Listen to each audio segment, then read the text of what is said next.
Okay, hey, we're back. The magic of video, it's done. Real time, this took about 40 minutes. And it would have taken about a half hour, but I had an afterthought.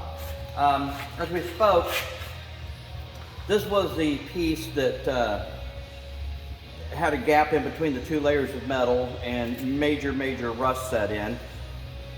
Took the bump stop bracket, or the bump stop itself, this is the bracket that it would rest on. Well, the culprit of the problem was there was a gap between the frame and this bracket, and silt, dirt, salt, road debris, whatever settled in there, and basically is what rotted this bracket as well as the frame that you saw earlier. So I had to back up a little bit, and because I decided that I was going to put nut plates on the inside of the frame so that I wouldn't have to put this bracket on at all. So by welding nuts on the back side of the frame, now I've got a threaded nut welded to the frame that I can just bolt the bump stop on. So we'll take this off.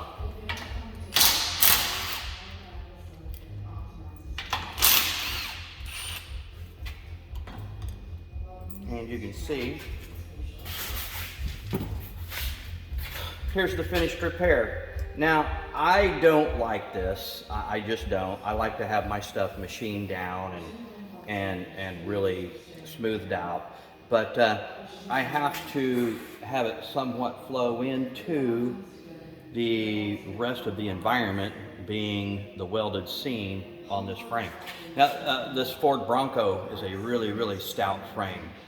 Two reasons why. We have a U-channel here. We have a U-channel here, and it slips inside there. That makes a nice, strong physical hold. But think about this. There's two solid welds from front bumper to rear bumper that goes through here, making it a really rigid frame. So you can't fault that. The only thing is, the weld is a little crappy, in my opinion, but it's it serves a practical use. It works. In 1976, they produced 13,500 plus vehicles. So when this is being mass produced, that welder is just burning metal all day, every day for however long. But anyway, so that's why I have to leave this like this, and so that it coordinates with the rest of its environment. Being the rest of the frame.